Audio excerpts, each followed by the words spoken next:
I'm doing a little bit of late night painting, as we normally do.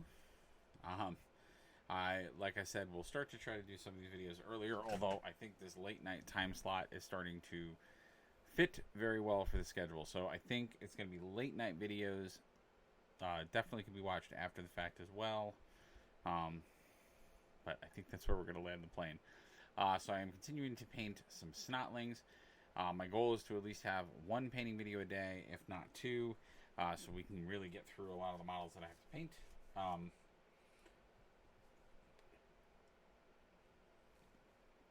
You remember from our last installment, we got this guy all set and done. I did some off-camera work to get him all wrapped up, so you can see the final product there and what that looked like. Today we're going to tackle starting to paint the pump wagon, which is going to be in itself slightly challenging, but we're going to go for it. We're going to see what we can do, and see how it goes. As always, if you guys are interested in, letting me know what's up, the chat is live. I can see everything.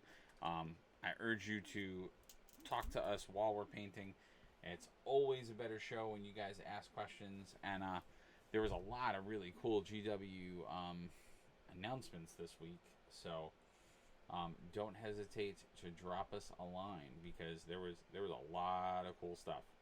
A whole Age of Sigmar, a whole new Age of Sigmar army was introduced, which is kind of an interesting idea. It is technically an army, but it's also something that a lot of folks can just take and add to their forces already. So for folks that are very veteran fantasy players, there was always a piece by the name of a giant, and any faction could take the giant. It was never only the giant could be a piece that could be on anybody's army, and they, for the most part, have brought that back.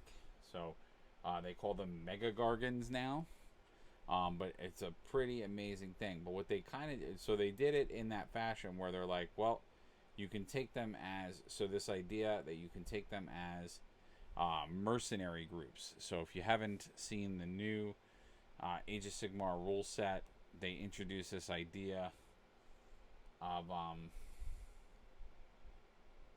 mercenary groups, so you can take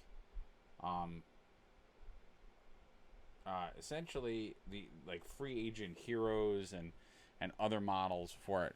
Just popped in to say hi, since I didn't see you in AC anymore.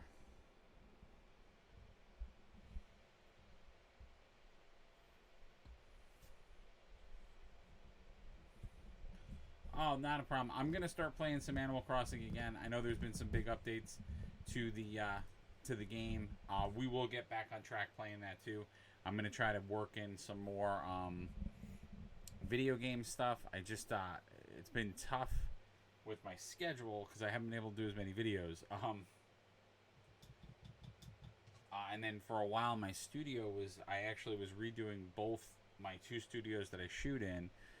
But now I've rewired everything. I have everything the way I need to, and I was having some trouble getting some of the equipment. So I'll be back on Animal Crossing. In fact, tomorrow I'm going to do an Animal Crossing video because there are so many updates to Animal Crossing. But so for my Animal Crossing fans, please, please, please, don't fret. I'll be coming back.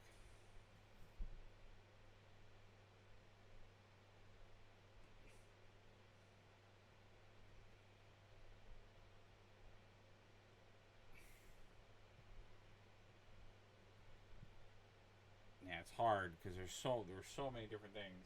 But I'm so glad to see you. I know you probably left already.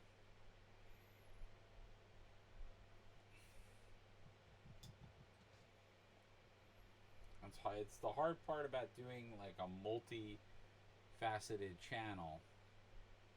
You get on these kicks, and there was just so much good content and stuff coming out that I wanted to make sure that we really gave it the good coverage that it was. But like I said, I'll be coming back to Animal Crossing. Yeah, Switch games in general, I will be coming back to the fold. Like I said, just a lot of different things were coming my way, so had to pick some priorities, and also just where had a few sponsorships and a few other things. So it's just gotta go where it is.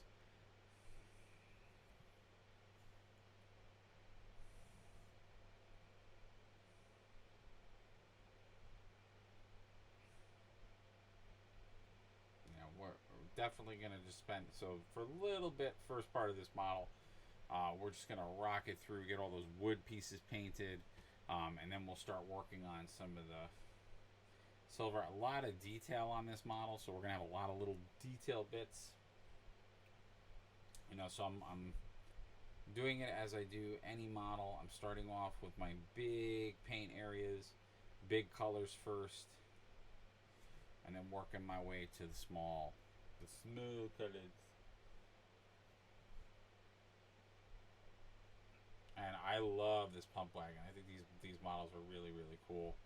And I'm definitely gonna theme out a little bit more, putting some splatter on it and some other stuff. Once I get, and you'll see how I'll do the splatter. It's gonna be really cool. But first I want to just get. Now what I should have done, which I didn't do, is I should have done this more in a cross way for the brush strokes, because then you'll get a better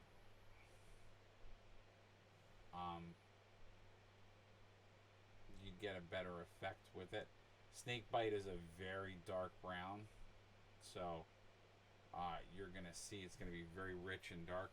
When it dries, it'll dry a little bit lighter, and I can go in. I'll go in with a detail brush and I'll pull and tidy up some of those cracks, so it looks a little better.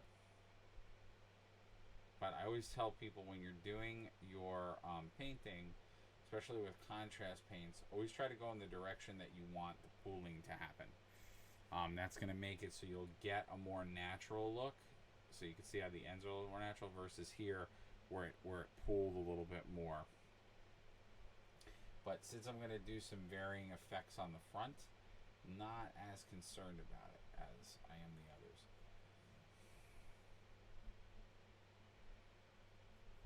But yeah, when you do it, what I should have done is I should have painted in this direction, and then the pooling would have been more even. You also could put a little bit less on your brush so that you don't have as much pooling.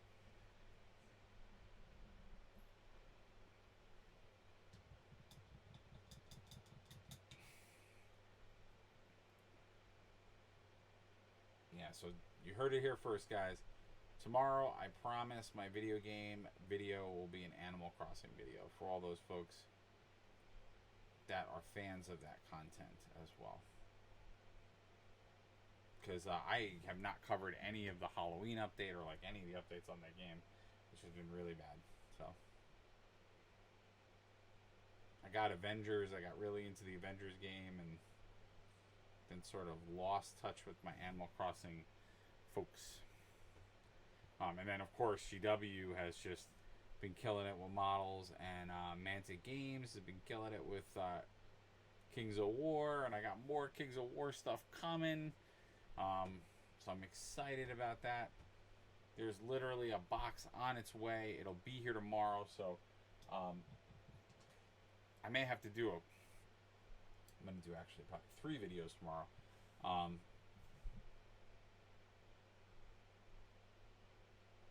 And for a lot of folks that are out there, I don't know if you guys are able to watch videos in the daytime. But because my schedule is going to be, at least for a short period of time, potentially changing,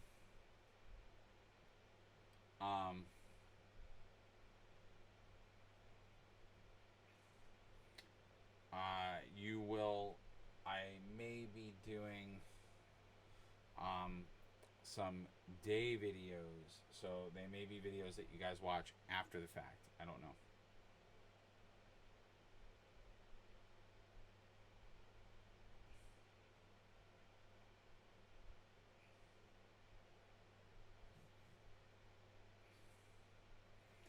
So again, just focusing on those big areas for the brown right now.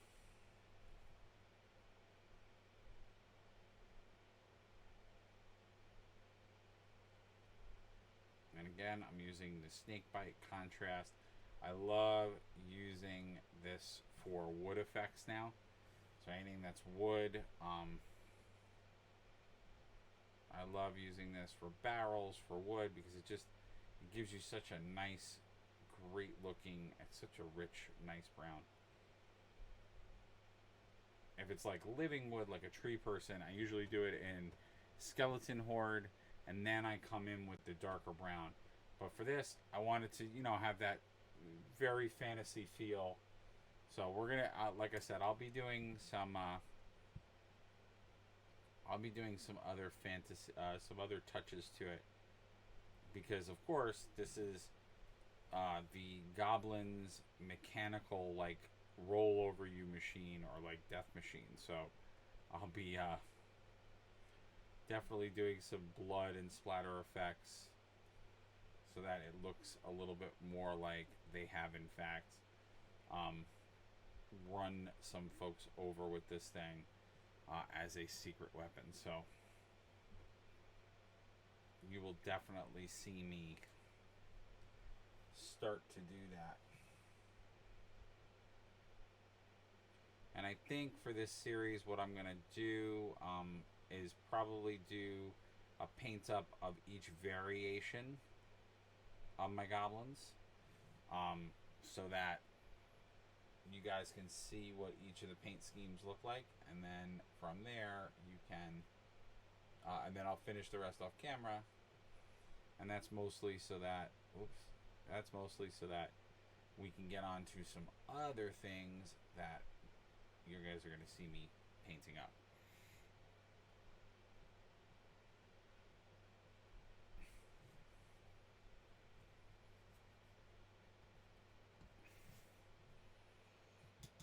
Now, I hope Twitch is not lying to me, because it says that nobody's watching me. So I would love for you guys to throw up some comments.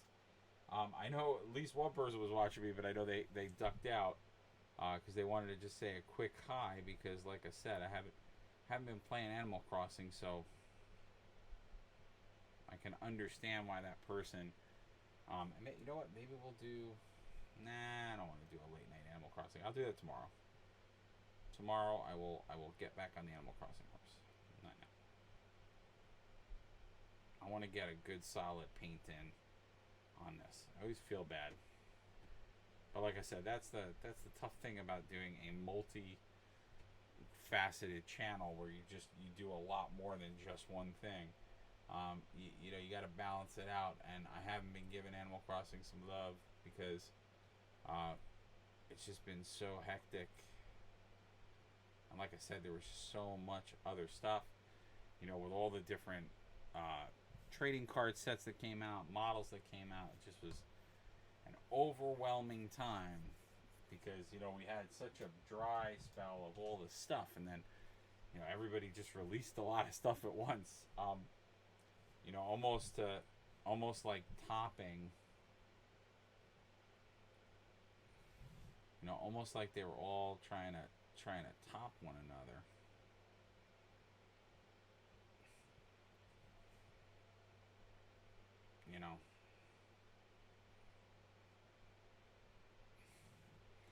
And then on the tabletop front, it's like there was I'll call it the unofficial Giant Wars. Like, everybody and their mother was like, so GW and Mantic Games. Mantic Games being the ones that drew first blood with that. Everybody was releasing giant models, so it was all about like everybody trying to outdo each other with giants, which I don't know if I'll get my hands on it, but definitely. I know I've asked, but it may be a tough thing to grab. But with Kings of War, they they're including the giant, which I think is insane. They're including their giant model in the Goblin Mega Army. So, because the giant itself is sold out on their website, which I believe on paper, and I don't know if it's true now, because now with the new giant models that GW released, I believe their model was should be the bigger of the two. So scale wise, I think they went for a much larger giant model, which quite honestly is just really really cool. And I obviously, I want the model for well, I want it specifically for Kings of War because it'll be part of a Goblin army, so I can use it for that reason. But the other cool thing is that they actually have a scenario that you can play with players, where you're trying to like take on a giant. So you can have multiple factions actually taking on or trying to kill a giant, which I am very intrigued to play that scenario, and you need that giant model. So I'm intrigued to see if I get one of the Mantic Games models. I will be getting, I believe, one of the Mega Gorgons from GW as well. I obviously would like to compare them.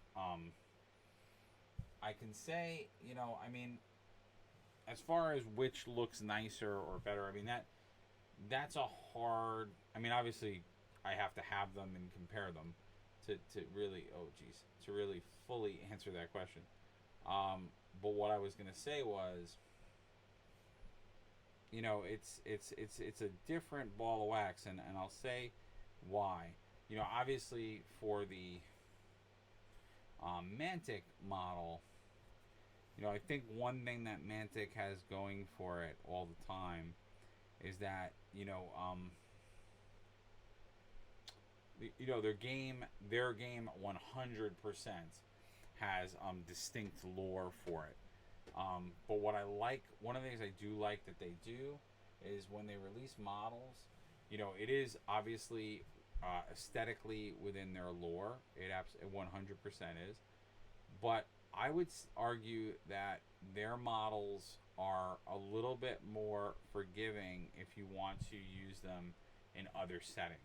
And I think that that's one of Mantic's really big strengths as a company, because they really do allow players, to utilize their models for more than just what they do. So I know a lot of folks that buy them.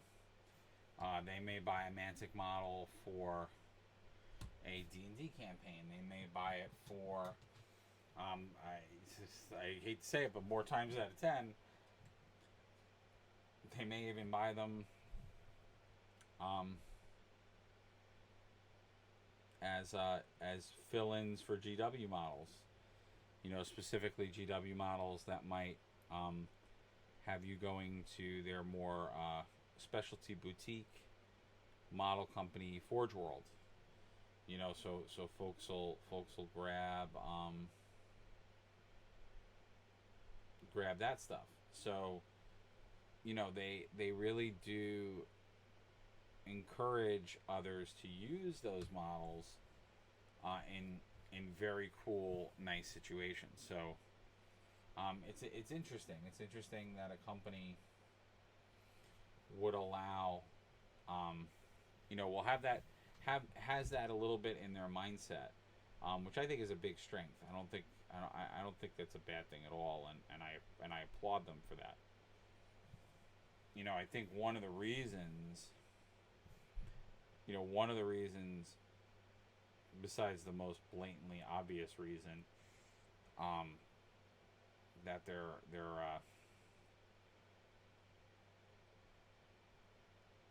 giant model sold out.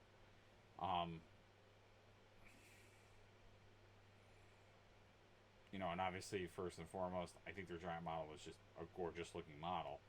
I think another big reason that it sold out so quickly is that people are going to use that as a stand-in for a Mega Gargan, because again, I've talked about it multiple times on my channel, and it's not, again, it's not me trying to bash GW or to come off as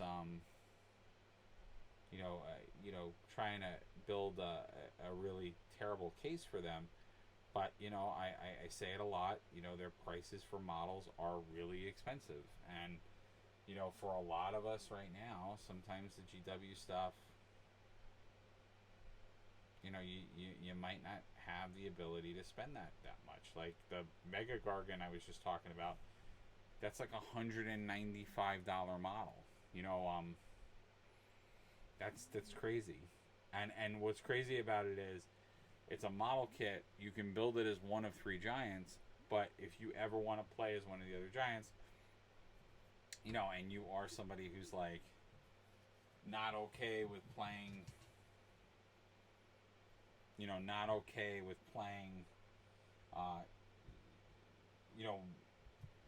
with proxy, or saying, well, this, even though this looks like a this Mega Gargan, I'm gonna, even though this looks like this Mega Gargan, I'm gonna play it as this Mega Gargan. If you're not okay with doing that, then you stand to have I'm gonna vary up the wood. I'm gonna see what it looks like. Let's see if I like it. It might be too pale. I think the Gilliman would have been a better idea. I was gonna try to vary it so that it would look a little interesting, and also to make it look like they grabbed wood from different places, so it looks a little bit more makeshift together. Wanted to test it out, see what I thought. Just give the pump wagon a little bit more character. But yeah, so like, yeah, it's pretty hefty. It's a pretty hefty fee. So like, it's no secret with Manta Games and Kings of War and a lot of that stuff that their model cost is a lot more reasonable. Is a lot more reasonable than some of GW's pricing. So I think that could have a very strong rationale as to why, if you go to Manta Games right now, that giant is scarce. Now, also, obviously, another big reason is that they did choose to put it in the Mega Armies box. So I can imagine that with just productivity, I'm gonna have to go back and hit that with silver. Just with manufacturing, and how for a lot of folks, that is taking a hit in a lot of companies. I'm sure that plays a role in what's going on too, as well. So probably could manufacture quite a few single, but then when it came time to also manufacture them for the Goblin Mega Army, I would assume that they had to split the difference, and that caused maybe a little bit less to be able to be made single because of how they were doing it. So yeah, see, it breaks up the model a little bit. It gives you a little bit of a different tone, and like I said, it looks like they sort of took it from different wood.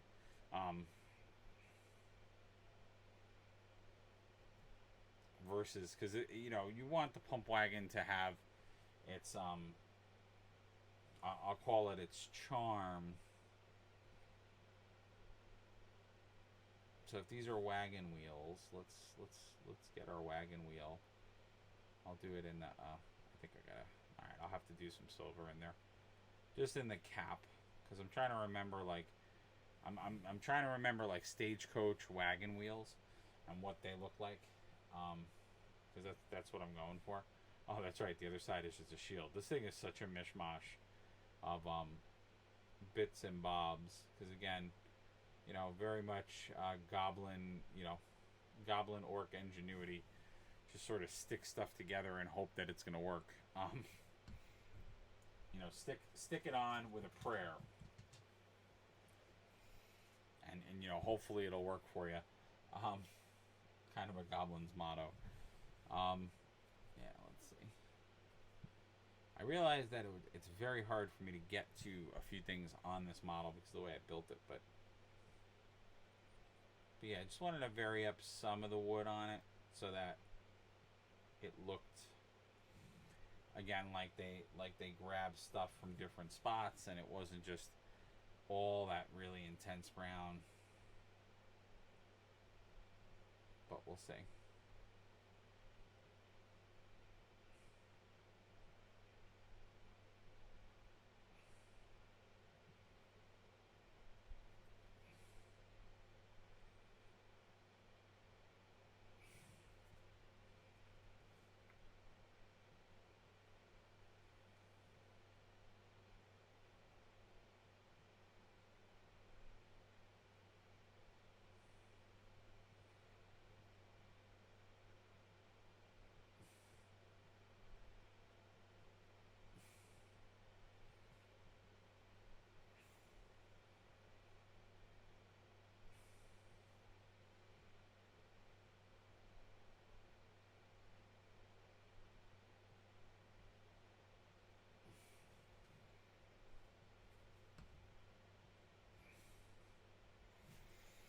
So far, so good.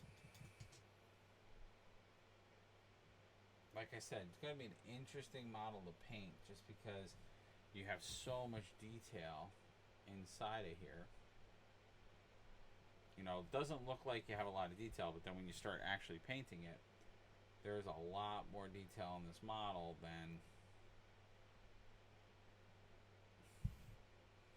what I'm doing now. Is I'm just going back over it. I'm trying to even out some of the pooling because for some reason, I think it's just the angle that I'm doing this at. Some of that stick is like pooling very weird. It's got a little bit of grooves and stuff in it, but not much. I'm gonna have to go in with a smaller brush to get some of the detail inside, but it looks pretty good for right now.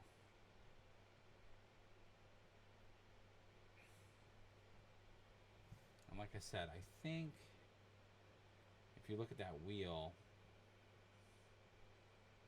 because usually stagecoach wheels, there was wood inside. Like when you think of a stagecoach wheel, usually the inside of the wheel is wood, and then the border around it is metal.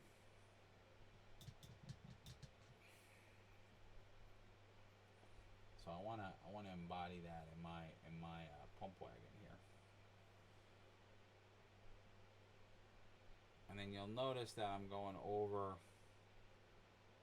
some of those little doodads, which I know will be silver.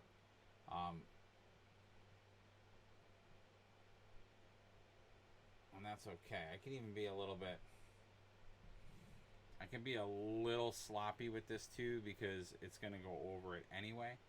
So I don't have to be as precise as I normally would be. Because I can re-go over this stuff, especially because I'm going to be putting a metallic on it.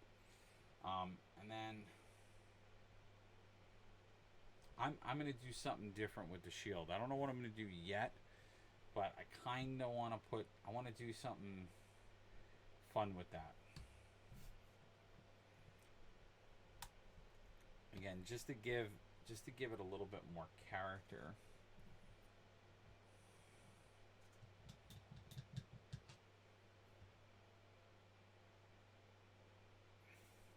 And like I said, if you guys are liking what you're hearing, if you like what you see, don't hesitate to throw up a comment or two, or you know, ask us questions while we're painting. I always say that the shows get better when you all ask questions or talk about stuff. Um, my favorite question to ask when I'm painting is, for the folks that are out there, is there any other projects that you're working on? Is there anything, what's on your painting table? What do you got to get done? What are you trying to get done? I love asking those questions when I have a live audience and I'm streaming. I always like that. And we talked a little bit about some of GW's newer announcements. If you want to see us go a little bit more in depth on stuff like that, this Thursday we'll be doing our monthly State of Geek, as I've been calling it. And I call it that because it's us going over like the issues of, just different companies and with shutdown and new things coming. So if you want to go further into that subject or listen to some, not only myself, but a few other people's perspectives on it as well, that's a great, tune into that show. That's going to be Thursday. It may be late. It might be like 10 o'clock this week. Just because my schedule, unfortunately, slightly changed this week. So... Oh, no, actually, no. Wait. Thursday? No, I lied. It's not going to be 10 o'clock. We could probably start it at 9 o'clock like I normally want to start them. Forgot. This Thursday, it's okay. Next Thursday, probably not. Probably not as much. But this Thursday, it's going to be okay. But yeah, so... I'm just trying to go in because obviously, I've talked about this a few times with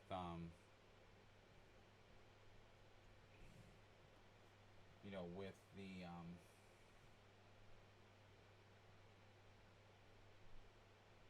contrast paint. I like to usually start with lighter colors and then go to dark. This primarily is a very dark color. So I am just trying to be very careful and go in with it, but it's not usually the best strategy to do the dark colors first because if you mess them up, you cannot conceal it with other colors on top of it. Contrast paint works the opposite to what you might be used to if you're more familiar with Citadel traditional paints, where you want to go light to dark, not dark to light. Most of us do dark to light, which is even the way that GW lays out their paints. That's why one's called a base, one's called a layer, and one's called technical on top of that. I guess people don't like the pump wagon because I notice people are joining and then they're bouncing. So I guess people don't like me painting the pump wagon. I guess snotlings are not everybody's fun bag. So I may have to get to doing some other stuff. I don't know. I'd love to hear what you guys have to say or think. I will eventually be painting some Necrons and some other stuff from 40K. I feel like if I was painting 40K stuff, you'd all be happy. I think more people play 40K. I think less people play Age of Sigmar or Fantasy. And then Blood Bowl, I don't know. Blood Bowl, I've you guys have been pretty interested in it. I know when I do well, definitely when I play the computer-based Blood Bowl, everybody's always intrigued on the channel. And of course, the computer-based Blood Bowl is really just a computer simulation of the tabletop game. So, with a few differences, and potentially now more differences, but I don't know if the next installment of the digital game will clear up those differences, because they will be releasing a new edition of Blood Bowl at some point. So it'll be a new box set.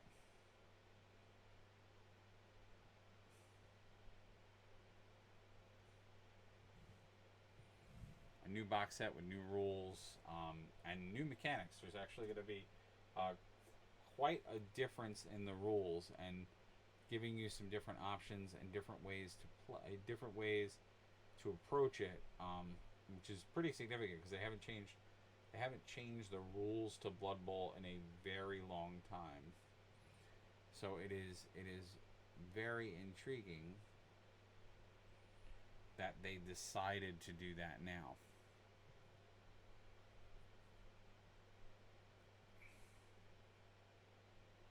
So I know I myself am very excited for what that's gonna look like and to get some games under our belt, which is why I'm spending a little bit of time getting a few of these teams done. But if you guys are not necessarily feeling Blood Bowl, then I got plenty of other things to paint. We'll be painting a lot of Mantic stuff and GW stuff as it becomes available. So I'm never at a loss of stuff I need to paint. I have quite a backup of paints, which is funny because, I'm sure for a lot of people they're like, but we were all stuck in a house. Like, what happened? Well, I tried to paint, but it didn't. Not every day could turn into a painting day. I had other things going on, so had to balance things out. As I'm sure many of us who were in lockdown can attest to, because you think you're in lockdown, you have all this time, and then all of a sudden you realize you don't have that much time. So it is still a struggle, even with all of that time. And again, we're just getting. And for folks that are not aware, what I am painting is called the Pump Wagon. This is part of the Snotting Blood Bowl team. For folks that are not aware, GW does make these what we call box games. Box games are because the way that technically everything is a box game, but they call it a box game because you're for the most part, in most cases with Blood Bowl, this team being the one of the exceptions, you are for the most part buying one box a team and playing the game. So that's why they call it a box game. It's got a finite board, it's got finite rules, and like I said, most folks are just buying what they need for one team, and then they're ready to go. Now, like anything else GW makes, there's a ton of other things you are more than welcome to additionally add to your Blood Bowl experience, but it is not required for you to play the game. So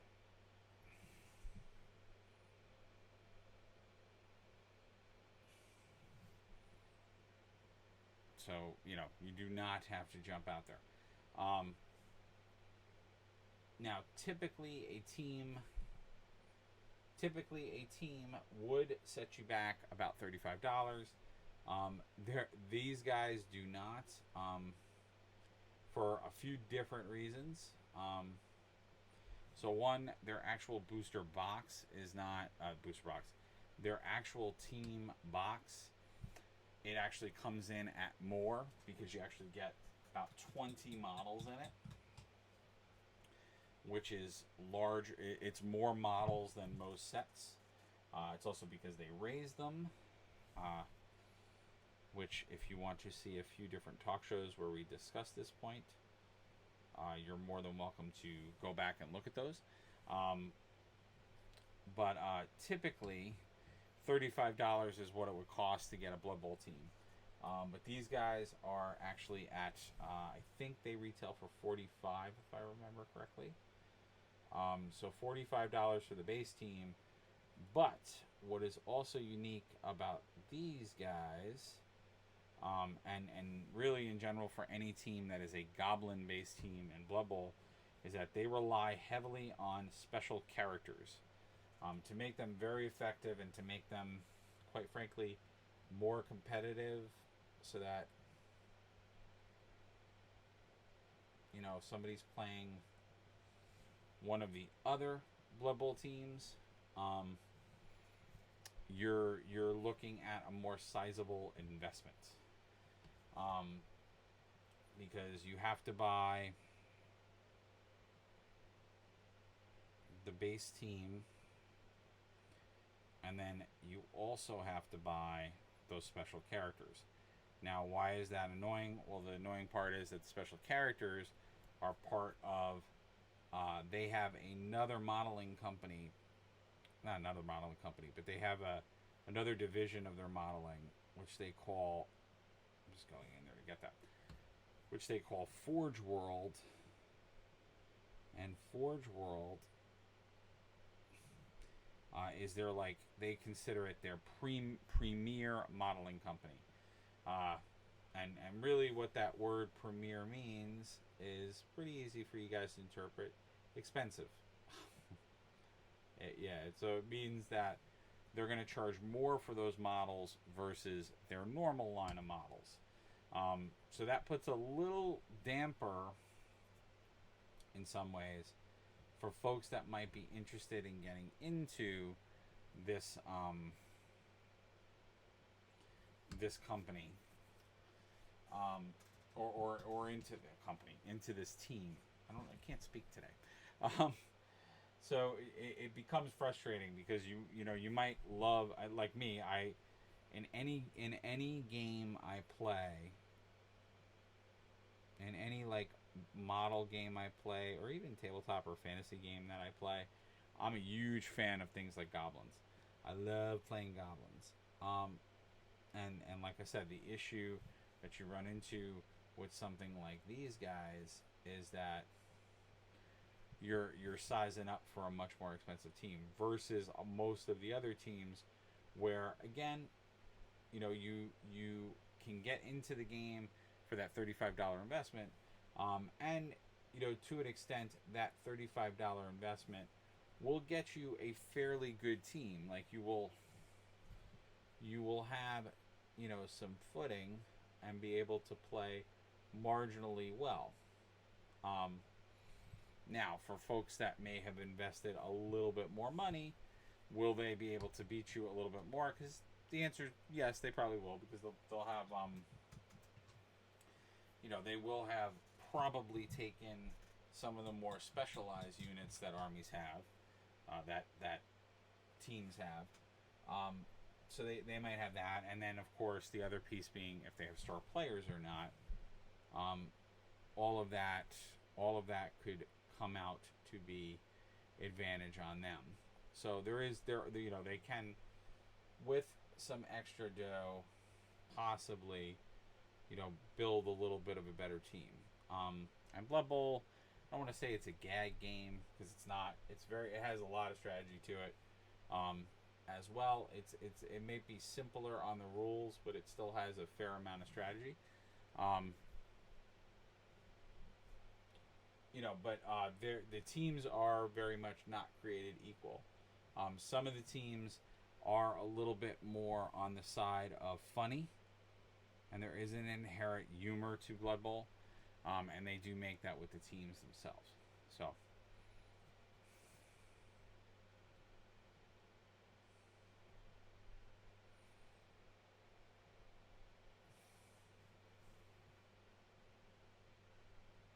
Yeah, sorry guys. I had to I have to spin it around because these little posts that I have to do on the top, I have to keep changing the angle. The pump wagon is a little bit of a slightly unforgiving model when you're painting it, because you really have to maneuver it and turn it and everything, because you got a lot of nooks and crannies. Now, of course, ways you can avoid having to turn it as much as I do, you could, go with the method of painting the pieces rather than painting the model itself. Personally, I don't like doing that.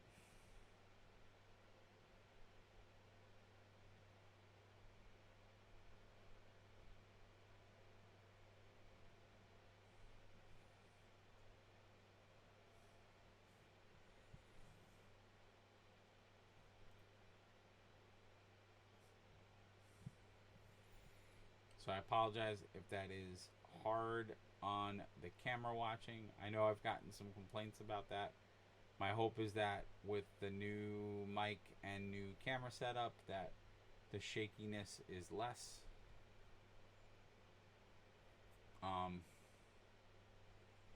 But again, going back to what I said before, this is why I love for you guys to comment.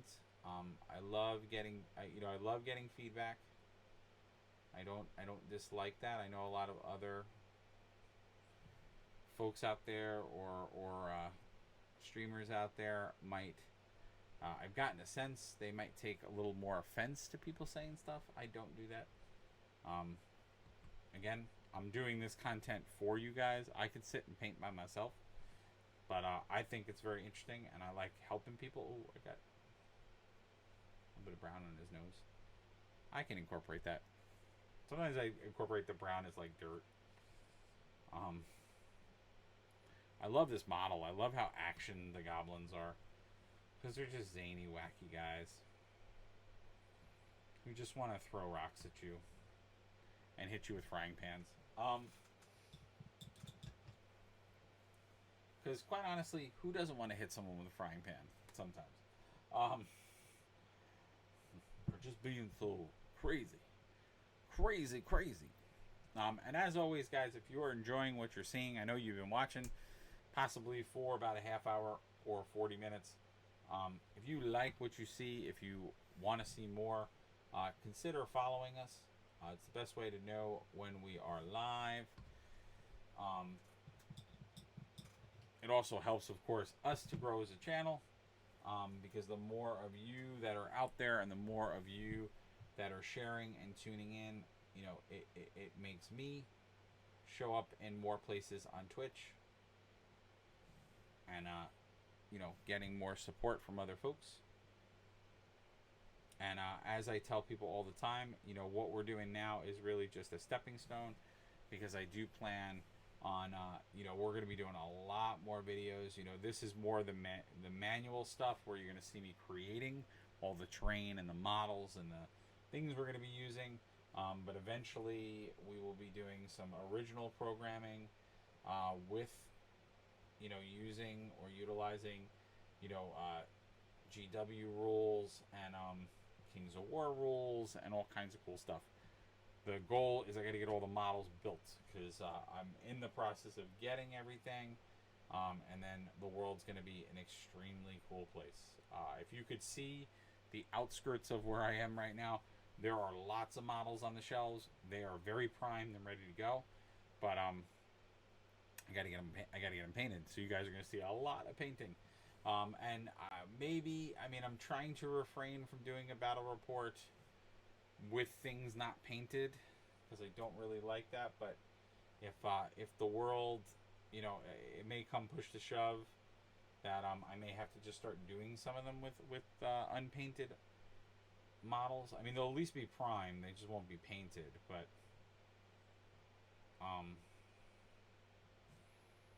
it's just may not work out. But I'm going to do my best to try to paint a lot faster. So that's why I said, like, even something like these Snotlings, I'm going to probably do one of each unit on camera, and then I'll do the rest of them just really fast. Because if I sit down and do these without, on camera, I can probably get these done a lot quicker. I tend to paint faster when I'm not streaming. Just because I have to hold things at a different angle, and it's a little more uncomfortable. I can be a little bit more precise, and but all I say that, but we've actually gotten quite a lot of this model already painted, but there's gonna be a lot of detail work on this one, because something like this, I go overboard on all my stuff, because, and I've said it before, like when I show up to an event, or if I show up to something I'm doing, and that's another piece to what we're going to be doing. I want to start doing some sponsored events at places when the world reopens up, and we can kind of be in a room together a little bit better. I'm gonna, we're gonna have some content there, but when I show up to an event, I want, I do commission painting, so all of this stuff is like a huge business card. So if your army looks, if you're a commissioned painter and your army or your force or your team or whatever it is, doesn't look dynamic or doesn't look good when you show up, like you're probably not going to want me to paint your stuff. So I, in general, for my own stuff, go a little bit overboard. When I do actual like painting commission jobs, as I tell people all the time, there is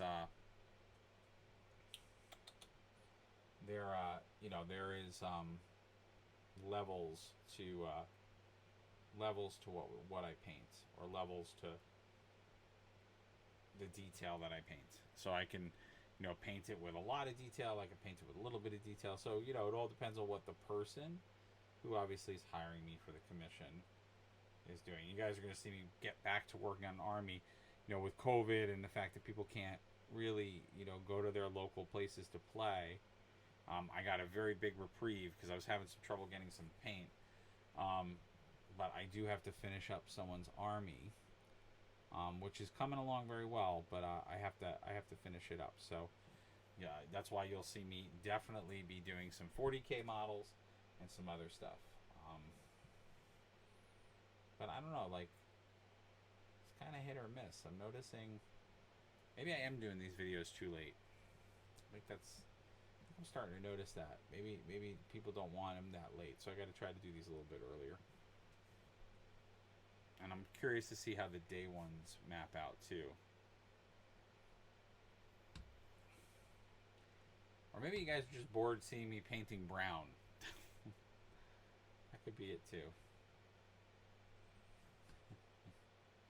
You're like, this guy, man, all he does is paint brown. That's all I'm watching him do is paint wood. Want it to look cooler. Well, I'm sorry. That's what you got to start out with. You got to start with your big areas, and then you can move into the other ones.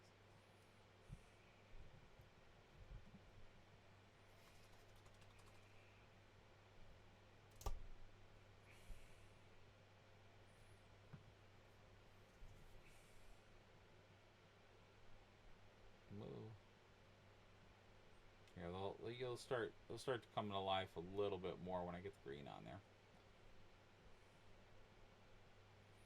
I love this brush for doing my base work. It works so well. In fact, I'm gonna go real nuts with this because it gives a nice base coat.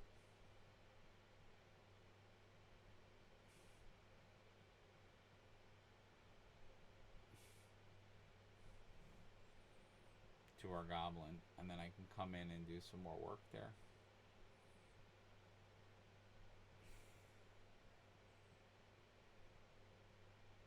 But once the snotlings are like starting to be painted, the model should start to come to life a little bit more,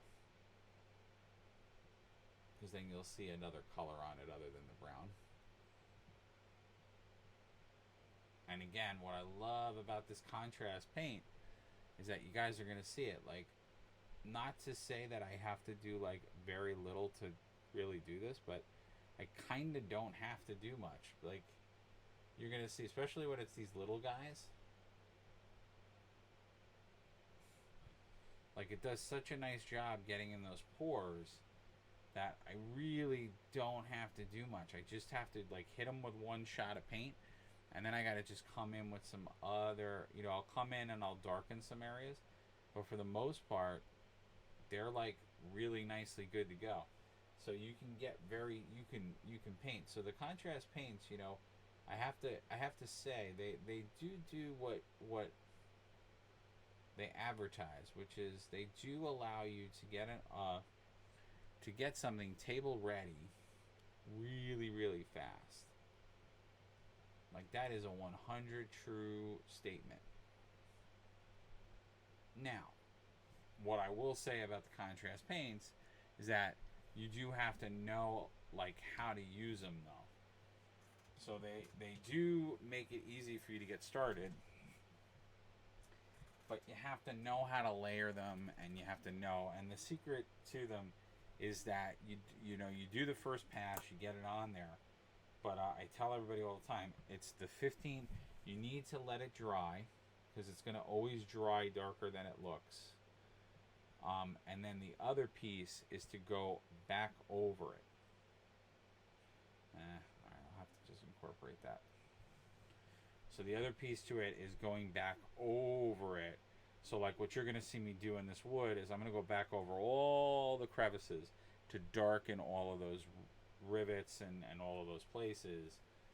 And you're going to start to see it really, really jump off that. Really, really jump off the page. Or jump off the model, as it were. When you do that. Just going to paint those mushrooms. That's a little tiny detail. And that actually should cover up the brown. So I don't. And that's another piece. So like, that goes back to the other thing I say all the time, which is all about planning. So like, if you know you're going to paint that color, you guys can see how I did the brown first, but now when I put that orange in there, it goes right over that brown. So if you lay out your colors the right way, you can go even faster with the contrast paints. Now, what I do with them too, I mean, in some cases I just apply the contrast and call it a day. But you guys are going to see the next step after I do the contrast. I'll go back in and start bringing out other colors. I'll start mixing other colors. And that's the cool part. I use the contrast a lot for basing. And then I'll use other Citadel paints, you know, to throw a highlight on top or whatever. Or possibly other paints to use.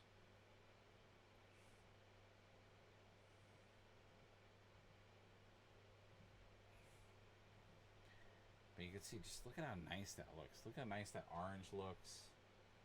Look how nice the orange, it just looks on top of that brown. Like the biggest thing I'm excited about, and I always was excited about with the contrast, is the browns. And that's another piece to it too. So like, you may not want to do full contrast, but if you want to start adding contrast into your like local, you may want to add it into your like little list of paints, because you could bring those browns in. Like I really recommend the browns to a lot of people. But you could already see we're starting to get some life in there. We're starting to get some nice things happening. We're gonna get some other colors in there. Like it's starting to come along. And again, I like doing these gears and other stuff. I'm gonna do them maybe different colors, so we have some different wood variations in there. So it just brings, you know, again, we're bringing it to life. We're bringing that model off of that. What do you guys think? Do you like so far what we're doing? Do you not like what I'm doing? Do you think it stinks? No. But try to be nice. Don't tell me it completely stinks. Give me constructive criticism. You know, give me ideas. And like I said before, I'm always curious to know, what are you guys working on? What are you excited about? You know, are there GW products on the horizon that you're like, whoa, I want that, I need that? Yes, please.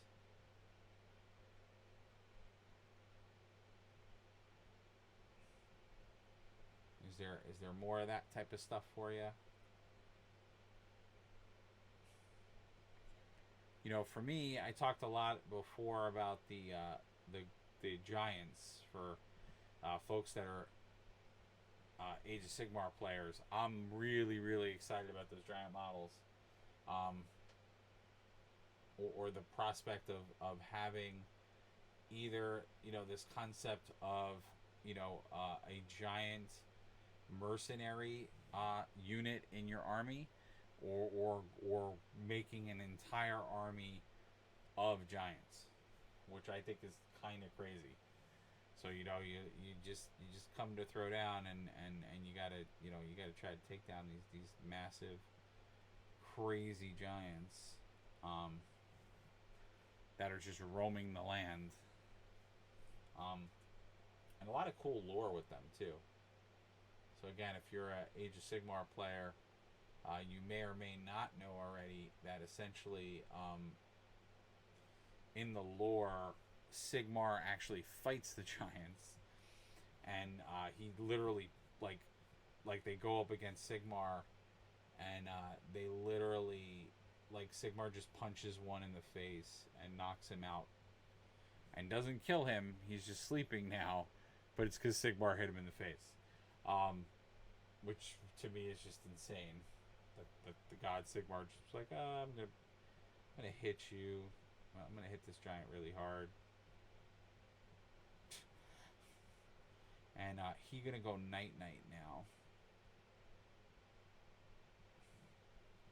I don't know if you guys can see in there, but it's just crazy. Like the contrast to do goblins or snotlings or stuff, the contrast works so well because on these little tiny models, you get, it's just so easy, and then like I really don't have to do much. You know, maybe I'll come in and do a little bit of edge highlighting, maybe on like little parts just to bring out maybe a little bit of light, a little bit of that stuff. But for the most part, I really am gonna just hit it with one pass and let the paint do the work.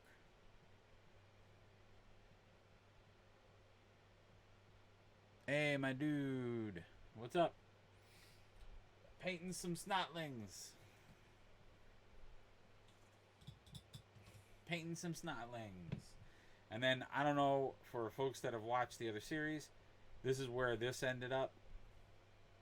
I did the rest of the work off camera, so you guys can see. That's the star player for the Snotlings team. This is actually a model I got from Grebo Games, so you guys can see what that final thing looked like.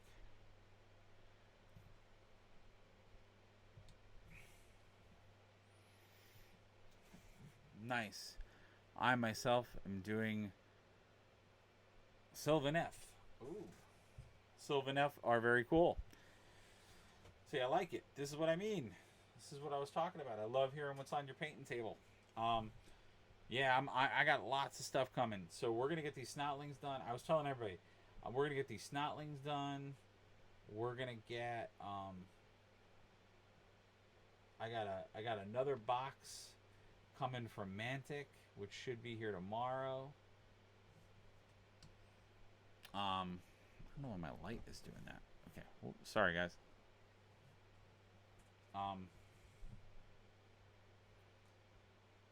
So I got more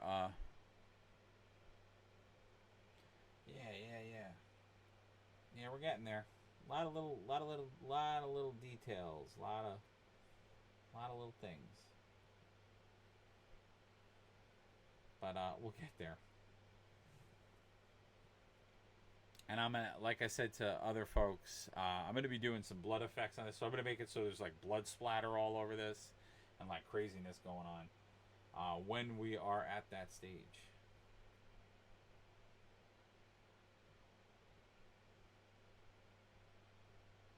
But yeah, I got Necron stuff coming. I got possibly, well, I definitely am gonna have some Mega Giants coming. I may be having a couple of giants coming. I have a funny feeling if my friends at Mantic were super duper awesome nice to me, which they very much are, and I thank them every time. If they were super nice to me, and you know, I don't know, sent me some goblin stuff, there is potential to have maybe the Kings of War giant also showing up. If that happens, that'd be really, really cool.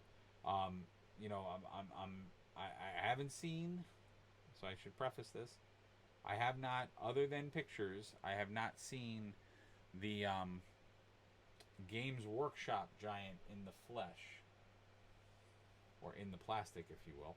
I have not seen him, so I cannot compare the two. And obviously I don't own the other one, so I can't tell you about that. So, but yeah, I got a lot of stuff coming. I know I will have the GW one coming because I already talked to my guy.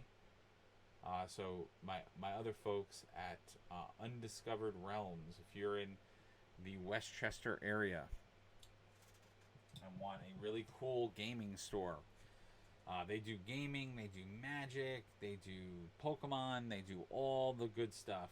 They do GW stuff, so they do tabletop, they do board games, they do a lot of Funko Pop stuff as well. If you're a Funko Pop collector, they do it all. They have a website as well, undiscoveredrealms.com. You can order from them as well. They will ship anywhere in the United States. I actually get all of my GW stuff from them. They are really cool dudes, and I'll be doing, hopefully soon, some commission work through them. So, I'll be advertised there, and hopefully when events come back, we'll be doing some Blood Bowl events there and some other stuff.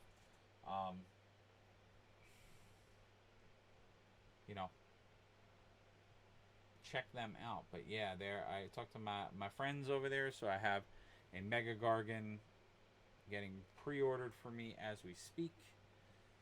So I'm super looking forward to that as well. Mega Gargans are insane, and I was saying it before. If you're an old time Warhammer fantasy player like myself, then you will remember the fun, the excitement of Giants, and they brought a lot of the rules. May I drop a link for some feedback on some Stormcast I did? Yeah, that's fine.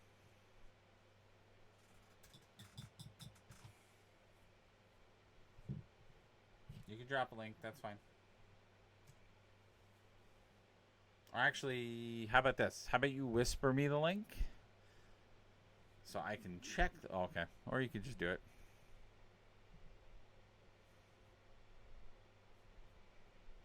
Oh, nice.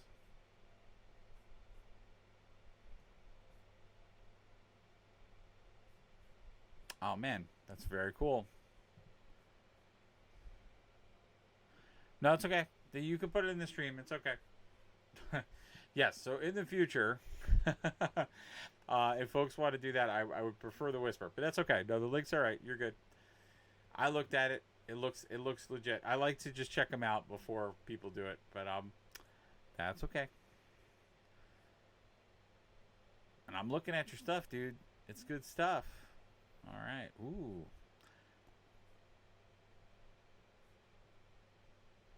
Ah, so you have spray paints. I can see, but no, it's very cool. No, you're all good, my friend.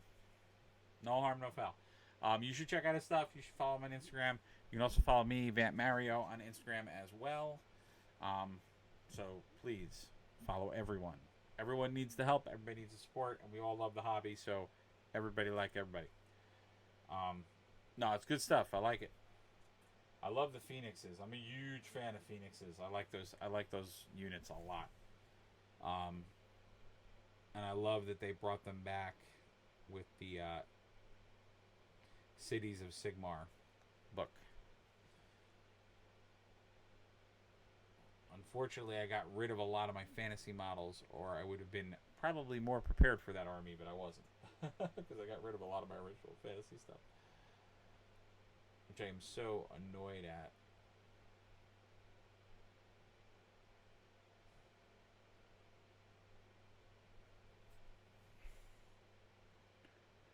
Thoughts on the bases I did for the Stormcast. Okay, hold on. I gotta take another look. Oh yeah, did you do the Stormcast like further down? Because when I looked at your timeline, they weren't like they're not the most recent, right? The Stormcast. Oh jeez. There's this. I have to start painting my Stormcast. I want to do a very different Stormcast. Eternals. Sorry, we're taking a break for a minute. Stormcast. Oh, is that first picture of the Stormcast Eternal bases? No, that's the. Where are the Stormcast Eternal bases? Oh, okay. Oh, it's the snowy bases. Let me see. Oh no, it's not. It's like cosmic. Ooh, Jesus, that's really cool.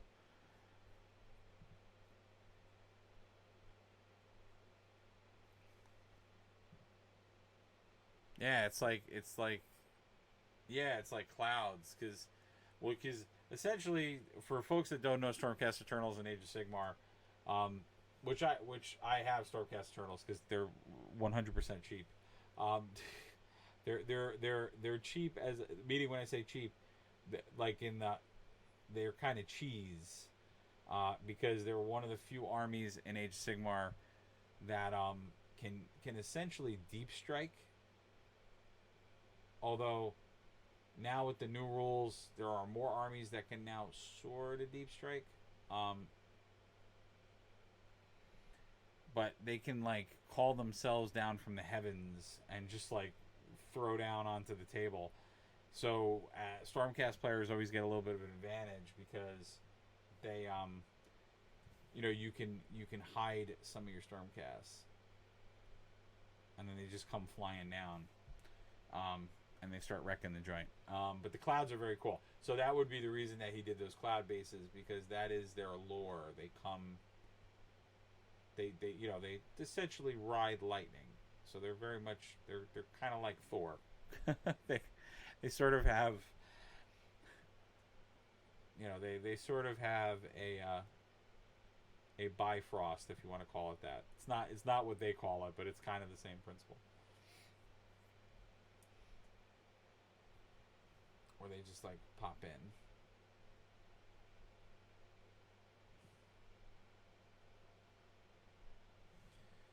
Sorry, I'm having a lot of trouble painting these guys. I'm also using a brush that's way too big. And I'm being stubborn because I just don't want to change brushes.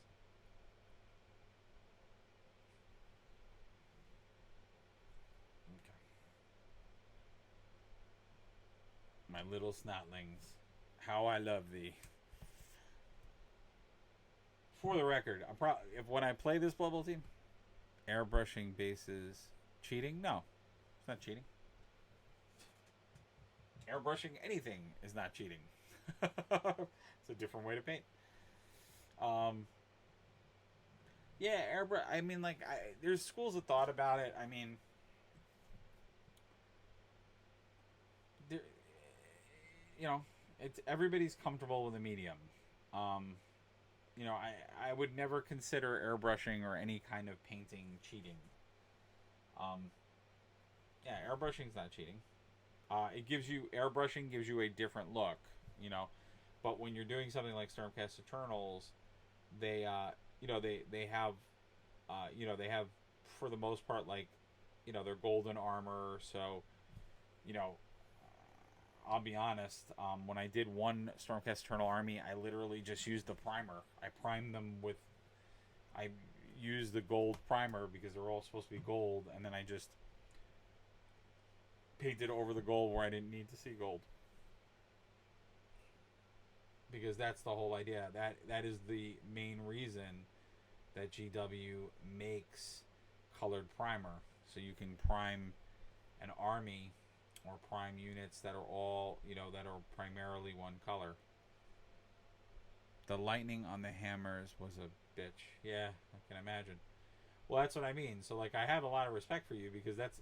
I don't know if people really understand how hard that technique is. Like to airbrush something with that level of detail means that you have to really understand how to use an airbrush. Like it doesn't come in 2 seconds. Like you have to practice and you have to do it, and it's understanding. So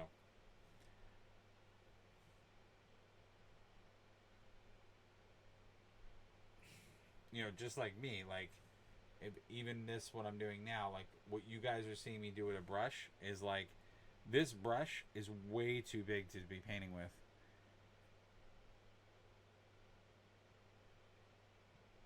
And showed me how weak my freehand is. Yeah, it's hard. Like to do like I did. I don't have them. I don't have them on here. Actually, if you go to my, do I have examples? On my Instagram, I do. On my death team, my undead team for Blood Bowl, I painted the flames on every one of the armors. I did it all freehand. Um, it's hard. It's a bitch. You know, not to take the exact same vernacular. It's really hard. It's hard to do freehand. It's hard to do. Um, you know, when you do commission work, that's happened to me a few times. People want you know, they want symbols, they want battalion symbols, they want all kinds of stuff. You gotta freehand it. You know, you can't necessarily do a transfer. Um, it's hard. It's really hard. It is not easy. It is not simple stuff.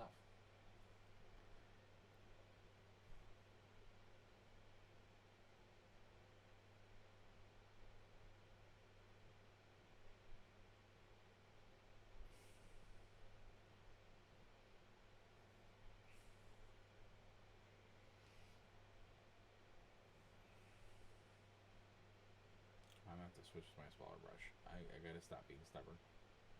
It's that I'm still painting other large areas, but if I keep doing this, I'm gonna eventually paint over a detail, and it's gonna be annoying to have to fix it. But you can see just with the base colors how like really dynamic and cool this model is. Like I have to say, like as much as they were a little more pricier on the model kit, I really like these Snotling guys, and I think they did a really nice job.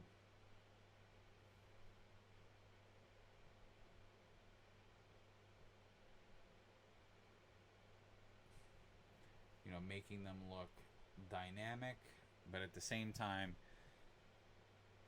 just giving you some options, and I like that because if you partner this with the other Goblin players that they already had, you now have a lot of options when you're doing a Goblin team. Oh, do you have a tooth? Damn it! I'm gonna have to paint that tooth. Shoot. I should have put my glasses on. I didn't.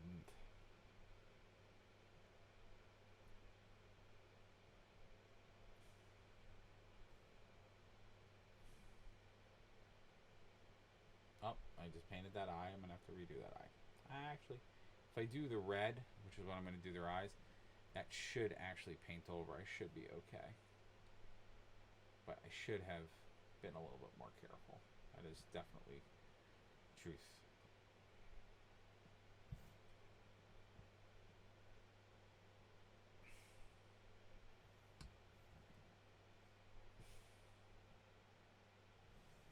So tiny. Such tiny snotlings. Oh, how I love painting you, and I also hate painting you all at the same time. Oh, I definitely did not line up that model. So what I'm going to do is I'm going to try to paint. Yeah, this was hard. It was hard to glue this together. I should really use. It's passable if I paint it right. It's passable. It's not going to be too bad. I should have used green stuff to fill that in, which I didn't. It's okay. Oh, come on. It's focusing on the rock and not on the guy.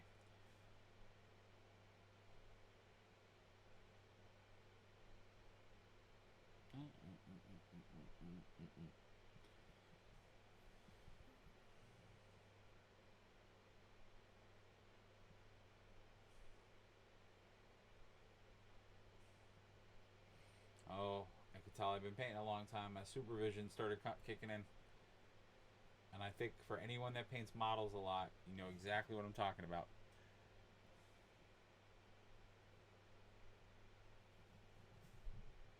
Your that heightened sight that comes when you've been staring at a model, and then all of a sudden you're like, oh, you start seeing details, you start seeing those crevices, you start. I call it like a superpower. It's kind of funny. Because you definitely see it. Your eyes like sharpen.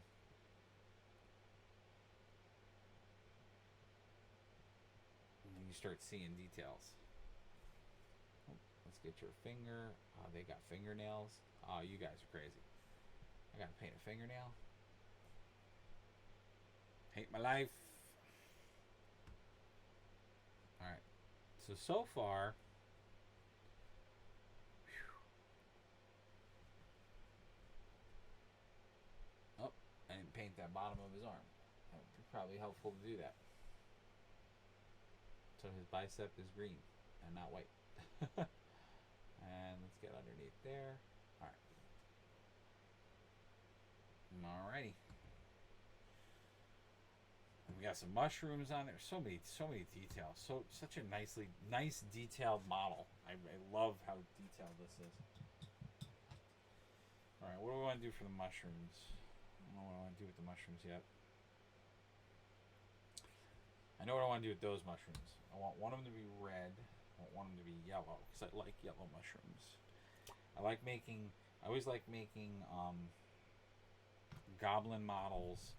Always like zany. I like making them like all zany colors and make them have that, again, that a little bit more comedic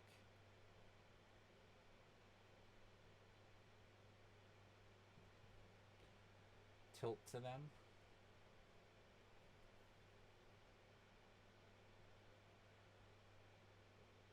Which I'm a big fan.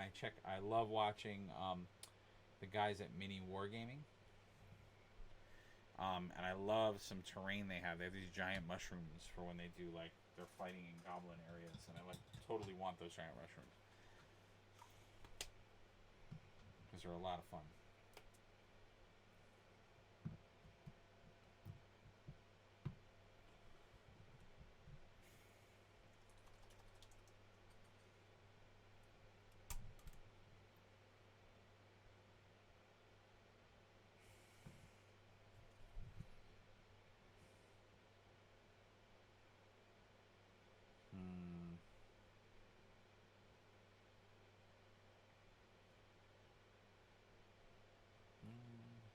Okay.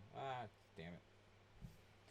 I have way too much red on this brush. Way too much red.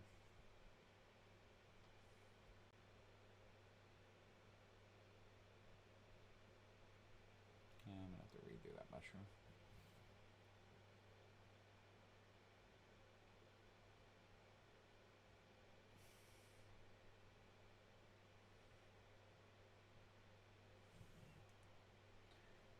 Maybe not.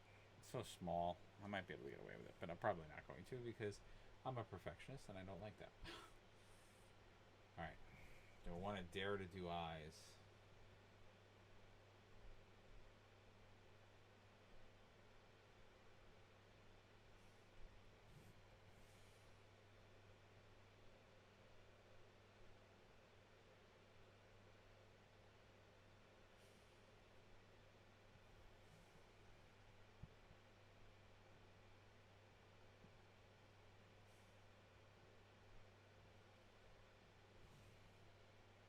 Whoa. Look at that. Alright. I did those eyes.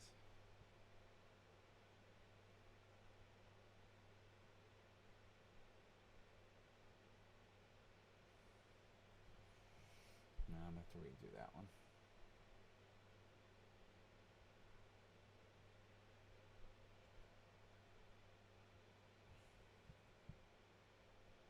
The minute you put eyes on, they always look better.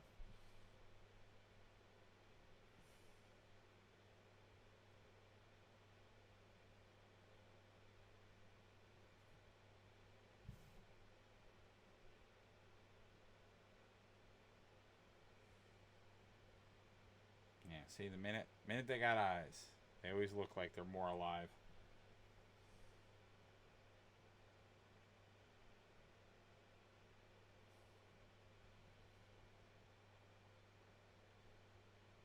I'm sorry, guys.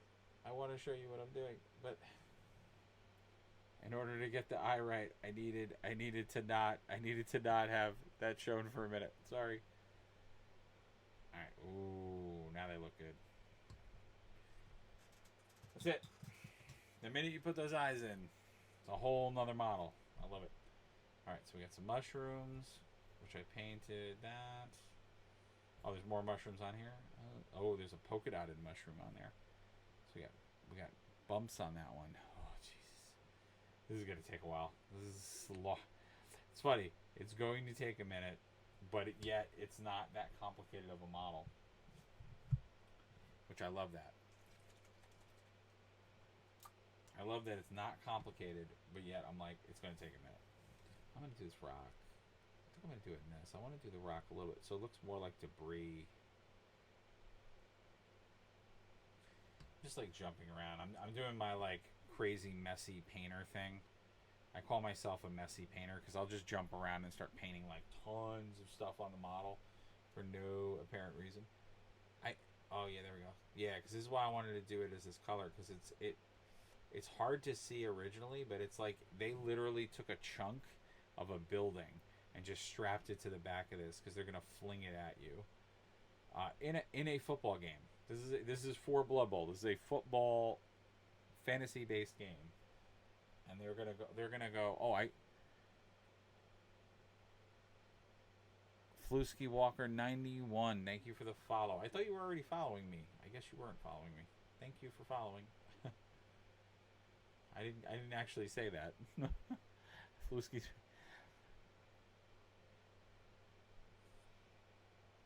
I thought he was following me already. He or she. Whatever you would, however you identify. Oh jeez. Oh my god. Oh my god. Oh my god.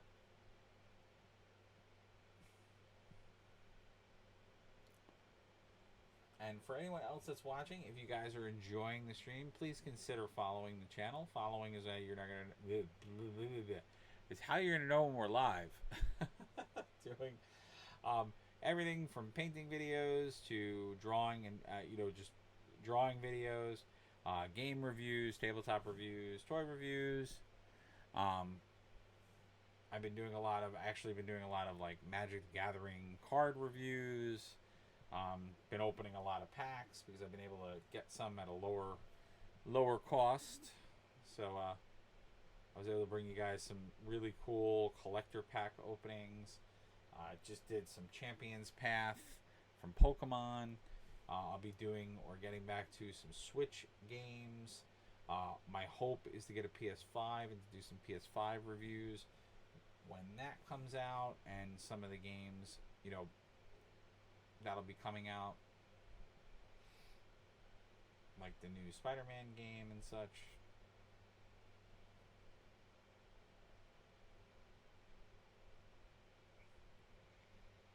So lots of, I do a lot of different things on the channel, so it's a multi-platformed channel. I don't just do one thing.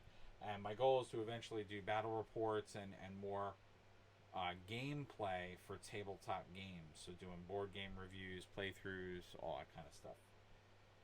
And doing full battle reports and campaign content as well. But I got to get a lot of stuff done first. So you guys will get the benefit of seeing me build and paint all this stuff, including terrain, which we'll start working on some of that as well. So you guys will have some terrain experience and how to build terrain and how to model it and all that kind of stuff. And of course, while you're watching, if you guys have any additional questions or comments, I am always a fan of them. And as I ask everybody as they're watching me, I'm always interested to know, what you're all working on. Do you have something on your painting table? Is there something you're looking to maybe get into? And obviously, if you have questions, please don't hesitate to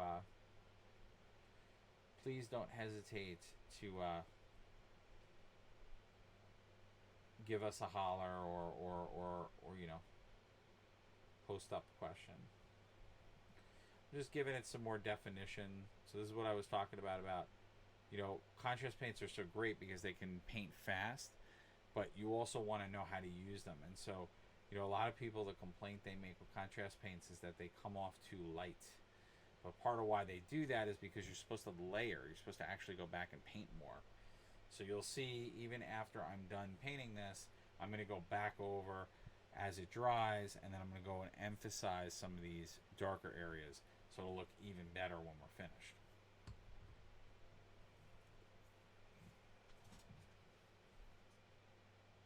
Now, while we're on the subject, I think I'm going to use this for this part too.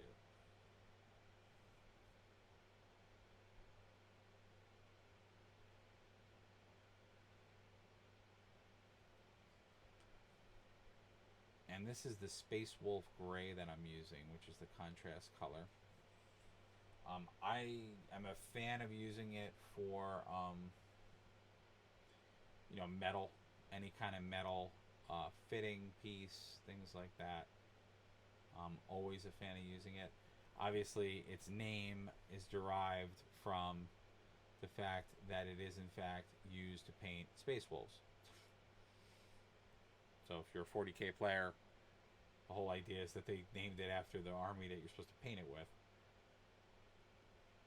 as they did with all the contrast paints, because that's kind of the purpose of them, is that they were thinking, not that they only were thinking you would use them for that purpose, but they were thinking you originally were going to buy them to, quick paint a bunch of troops from a particular army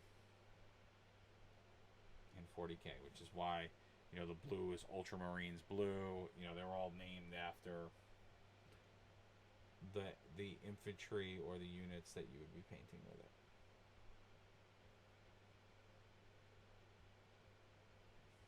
Same thing with the green, which is that green was meant to paint Death Guard units that I use for the goblins. Now for the other metal bits, I'm gonna actually use a metallic paint for those. I'm just going in and doing the main things. I don't know what I'm gonna do. I think I'm going to use a different gray for these guys. And then again, the bits, the bolts on it, I'm going to use metallics. So it'll be a hint of metallics, but it won't be overbearing with the metallics. Because I like to layer it in a way. And then for everything that's sticking out, I'm going to use metallics for those too. But I got to get there. Like I said, we're going to do videos where I'm going to paint through one of each of the units in the BloodBowl team, so that you guys can see, what the full team is going to look like from a paint standpoint. And then I'll probably paint the rest of them off camera, just so I can get them done, because goblins, snotlings, these guys, if I do them not on stream, I'll probably get it done a lot faster, because I tend to take more breaks, and obviously we're talking and I'm moving it, and I have to keep it on camera and paint at angles that I don't normally paint. So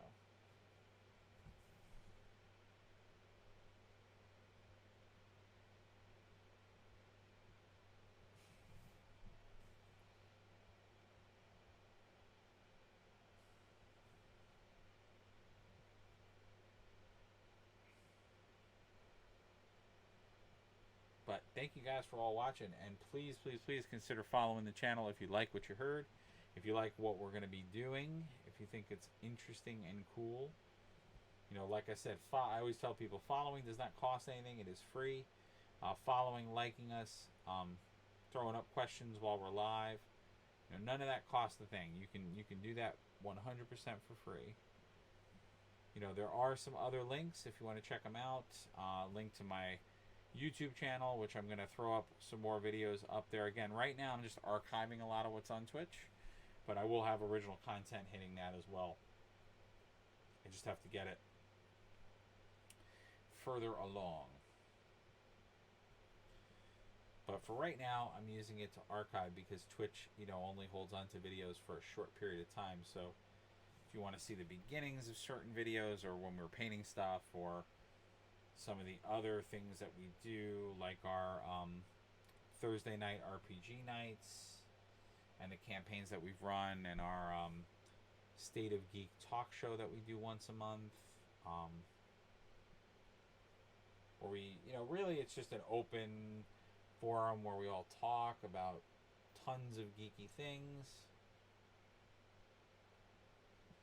And quite honestly, I started that show because with COVID, I'm sure as many of us have had, whether it's a show you watch or, in some cases it could even be material that you buy or purchase, for your tabletop games or for other stuff, may have been delayed or may not have come out. So we kind of talk about what does the world look like, and in some cases, what does the world look like for releases or for events? Because, the world, it keeps changing. As new details come out, as different things emerge, it's a different ball game out there.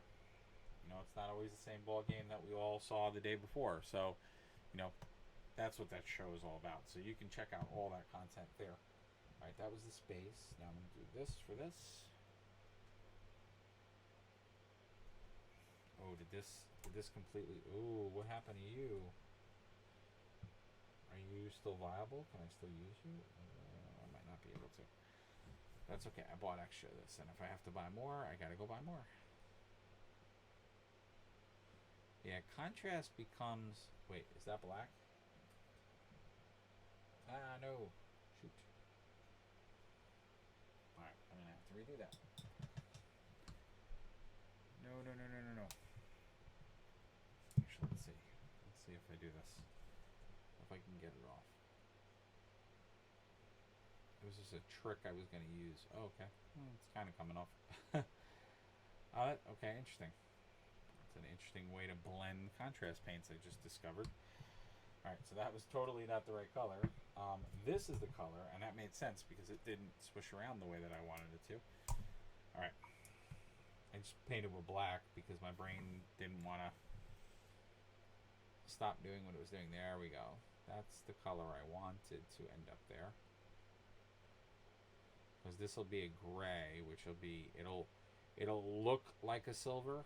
It won't... it's going to be interesting now because it's got that black on it, which I actually might want to do that now for all of this, but we're going to see.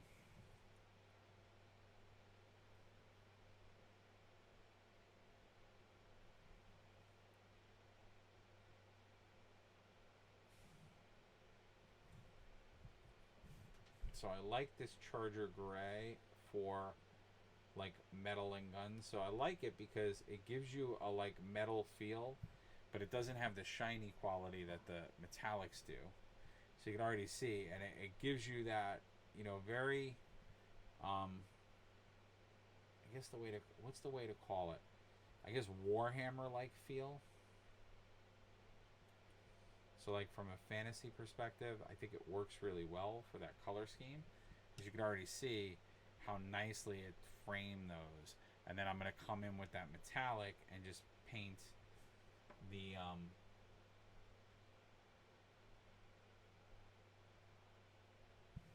and then I'm just going to come in with the metallic to paint those rivets. So it'll give it another layer, another complexity that I'll like.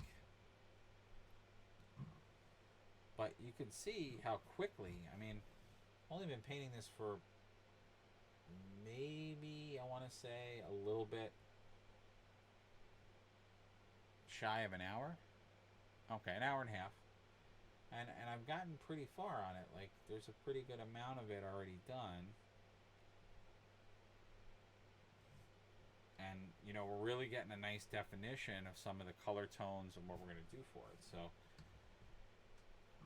I'm pretty happy with it. Probably, if I put another solid hour into this, I think I might be turning the corner on starting to do some of the finer details. Like I said, and I prefaced that when we started this video, I go a little bit more overboard with my paints, especially when they're going to be models that are mine.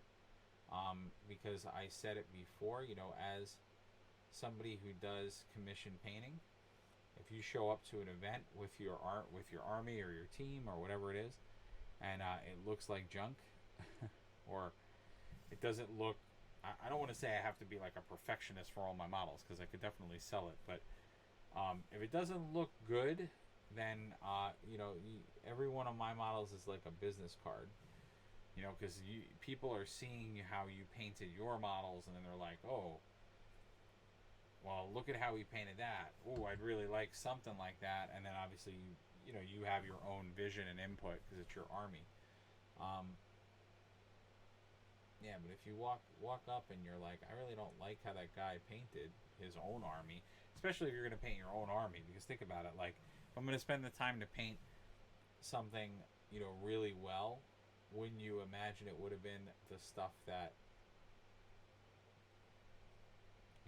I would imagine the artist that did their, that plays the game would want to paint their army, the best way, or give it the best look, so if you kind of look like, well, it kind of doesn't look like you cared, well, then I don't think you guys are gonna, I don't think you're gonna want that guy to touch your stuff. You're gonna be like, ooh, hey, maybe I'll pass, maybe I'll do something else. And I've had both sides of that. I've had, people who don't like how I paint, and I've had some people, respond to it in one, or a couple of different ways. And just FYI for anyone that is ever approaching anyone that is an artist or does commission painting or does any kind of art, I always try to give people a PSA announcement about artists. Now, number one on the list, and it's just a hard fact of life, and it's a hard fact about artists. Artists, we're sensitive people. Like, we're always gonna overreact and be dramatic. It's part of why artists are artists, and I say that with as much love and respect for the other artists out there that I know, because it is just the truth. Artists, not that artists are bad folks, or I'm trying to give them a bad name now because I said that, but sorry.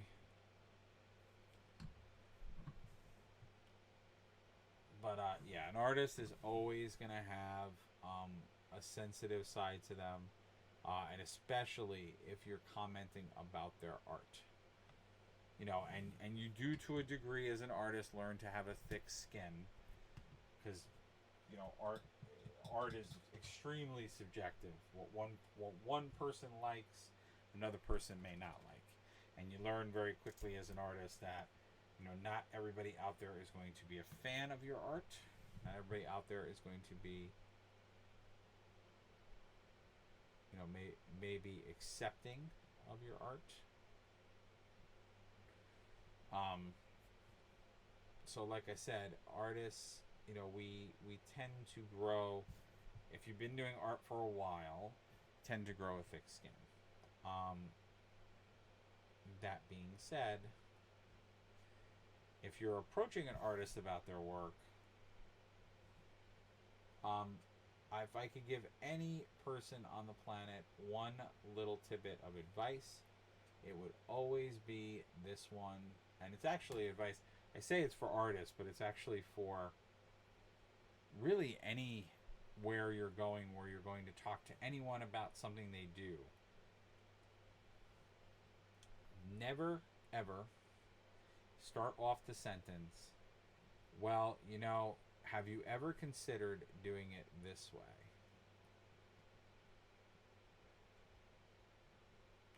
Or, you should really consider doing it like this. And the rationale behind why is that no matter what profession you're in, whether it's you're an artist, or whether it's you're an accountant, you're a lawyer, or whatever, no one on this planet likes to be told that they're doing their job wrong. Doesn't matter what you are, doesn't matter what you do, doesn't matter what your job is. Nobody likes to be told they're doing something wrong. Now, in the case of an artist,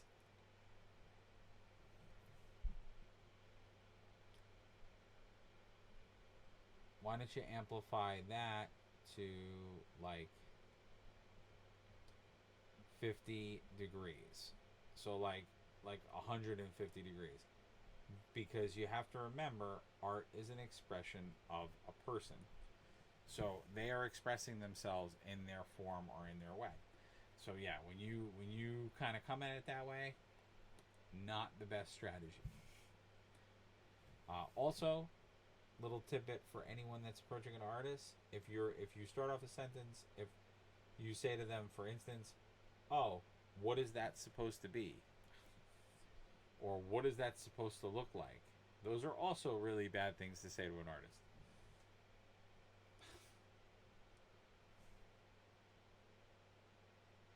And the reason behind why is because that particular thing that I just said. It's probably every single artist's nightmare, especially if they're doing anything that's like cartooning or realistic drawing, or they're doing it, they drew it from reference, or whatever that is. That is like the number one fear of every artist on the planet. If you're doing that kind of work, that you did not represent what you were drawing correctly, because that is what they are striving and trying to do the whole time.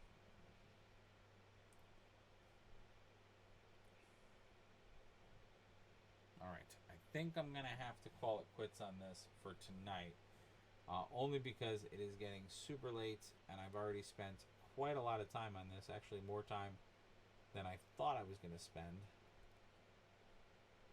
And I know my tank is starting to get a little empty, so I may have to say toodles to this for right now.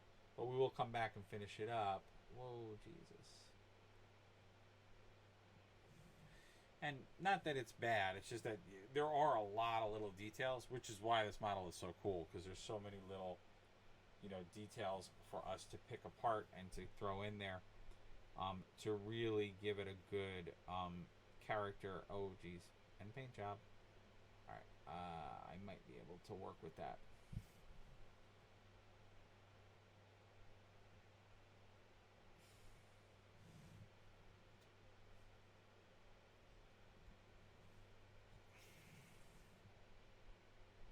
And I'm sorry for, folks that are watching where I might be spinning the model around a lot. Like I said, because I'm doing this live, it's a little harder to get into some of the grooves and things. Again, I say it on a couple of my streams. This is the price you pay for assembling something before you paint it. I just never ever. I've always, to this day, I've never ever painted something in pieces. I've never done it. I never learned how to paint like that. And quite honestly, for me, I just I need to see the model in its entirety. I need to see it with shadows and how things fall, because I use some of that in my painting. So like, people don't, when you start painting models, they don't really bring up stuff like that, which is, you're painting a three-dimensional thing. So, there is going to be natural shadows that are created just by the model itself. And then the other piece is that there are going to be, and it happens a lot in most models, there may actually be pieces of the model you don't even see. So, on the sprue, you'll paint the whole thing, but then when you glue it together, you literally see, like, you have a goblin in a cockpit, and you'll see, like, the goblin's eyes. You won't see the rest of the goblin. So what will be the point of wasting the paint to paint a goblin that's inside of a box that you never see? So, like, it's little things like that of why I personally never painted like that. That was one reason. But the other main reason is, I don't know, my brain, like, whenever I painted, it just thought of the model better when it was three-dimensional. Like, I could think of the paint, I could think about what I wanted to paint it. It just worked better for me. But it creates situations like what I'm dealing with now, where I have to take a very dark color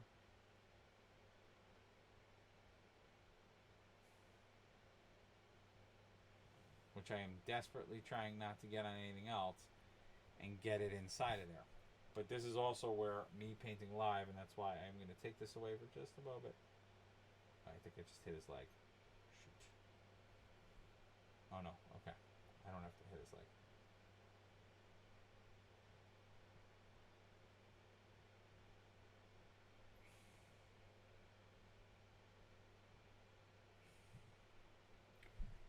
Wow. So I don't know if you guys can see, but I got to get inside of there. That's really hard. Jesus. Alright, maybe if I go that way.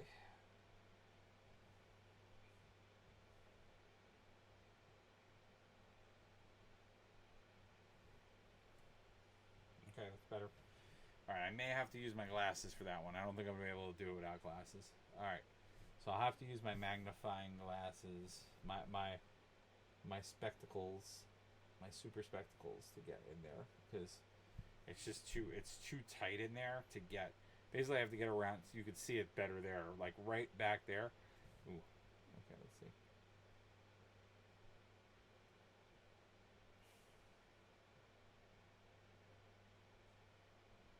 I'm amazed I was able to do what I just did.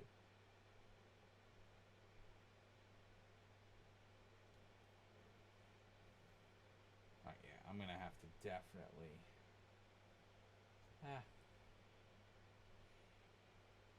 Yeah, there's some tricky angles in there, but I got to get that leg painted. I got to get a few other things painted, so there are some definite tricky angles in there. I'm just looking. Ooh, that didn't get painted at all.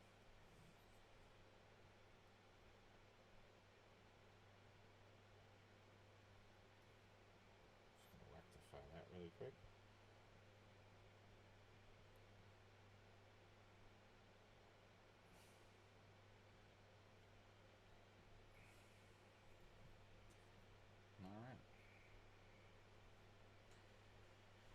So like I said, gonna definitely do another pass. So we'll do some more on this next time. But we got pretty far on that pump wagon, you know. And it's gonna be just picking out those little details. I'll have my heavy gear on, but you can see how small our other guys are. Like, these guys are gonna paint real fast. So like I said, I'll paint at least one of each of the ones that are in there, so that we can see the team and what it's going to look like as a whole. And then I'll just paint those other guys off camera, because those will be like one sitting, quick. I'll get them done, and that'll be we'll get that Blood Bowl team ready to go. But so far, really like this pump wagon, how it's coming out. But we'll get there, and there's going to be a lot of fun and zaniness to it as we go through the rest of the motions with this. And you'll see how we'll jazz it up and make it look a lot more unique than some of the other ones that are out there. I was thinking about doing some other fun things to it, but I don't think I'm going to do that, which was putting flames on the side of it. I was going to possibly do that, which I thought would be kind of fun, or like a lightning bolt on it or something.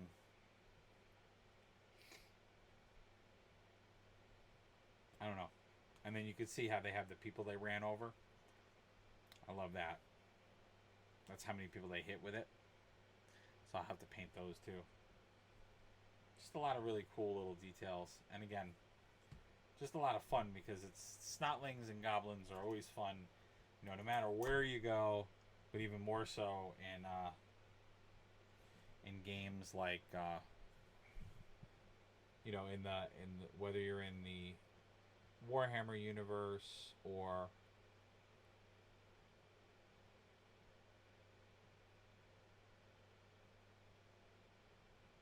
no matter where you're at, they always have a fun, you know, to me, they always have a fun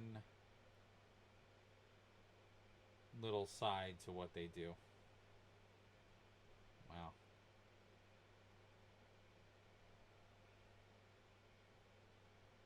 Just noticing areas that did not get painted.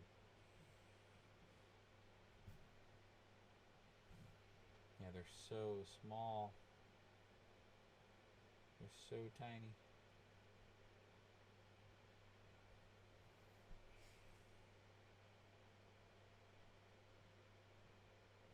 And you can see when you go back over it, just how dark it starts to get when you layer it.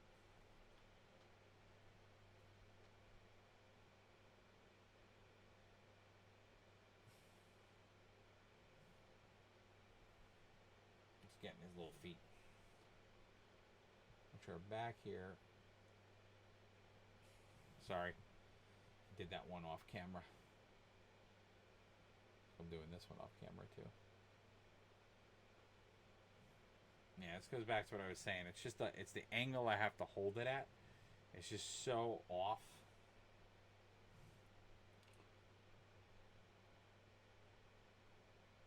See, like this is an example where I probably shouldn't have painted the way I did. Like I could have easily painted those little guys before I put them on, and I should have done that. I should have primed it all. But the problem is when you're sticking them on, like the whole thing is just like a tough thing because when you have that all disconnected and you try to put them together, it's hard to get that on when the roof's on and whatever. And then the other piece to doing the parts is that if you don't leave them on the sprue, then where do you store them? How do you do it? Like, it just becomes a headache in that regard.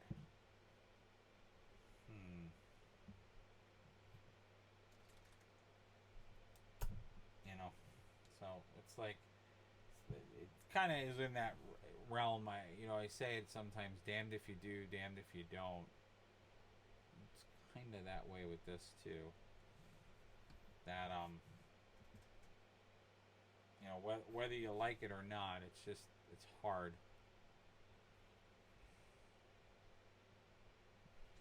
I'm gonna do something else to the frying pan when I'm done, but just wanted to do the frying pan. I'm gonna put some other colors into it. Again, I might even put a blood effect on it. So I think it's kind of funny.